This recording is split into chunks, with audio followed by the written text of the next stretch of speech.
Rail Transit System, popularly known as the LRT, is a metropolitan rail system serving the Metro Manila area in the Philippines. The LRT is operated by the Light Rail Transit Authority, or LRTA, a government-owned and controlled corporation under the authority of the Department of Transportation and Communications, or DOTC.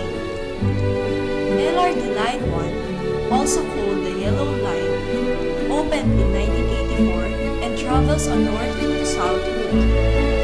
LRT Line 2, the Purple Line, was completed in 2004 and runs east-west. The LRT's roots date back to 1878 when an official from Spain's Department of Public Works for the Philippines submitted a proposal for a Manila streetcar system.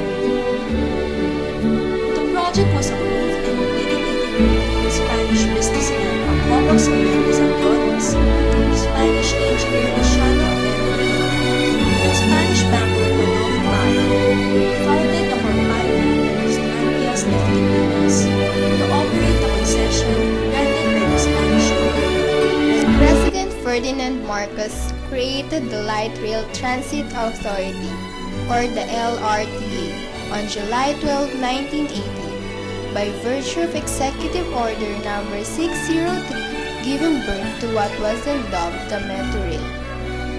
First Lady Imelda Marcos became its first chairman.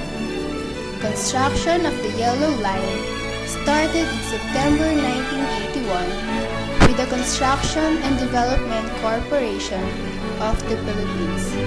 Now, the Philippine National Construction Corporation as the contractor with assistance from Longsinger, a Swiss firm, and the Philippine subsidiary of Trabo, an American firm.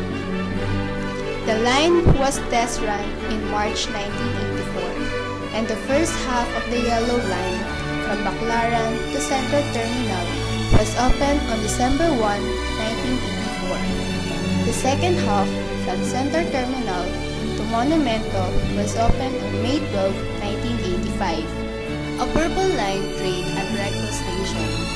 Construction of the Purple Line began in the 1990s, and the first section of the line from Santolan to Araneta Center, Cubao was opened on April 5, 2003. The second station from Araneta Center, Cubao to Legarda was opened exactly a year later, with the entire line being fully operational by October 29, 2004.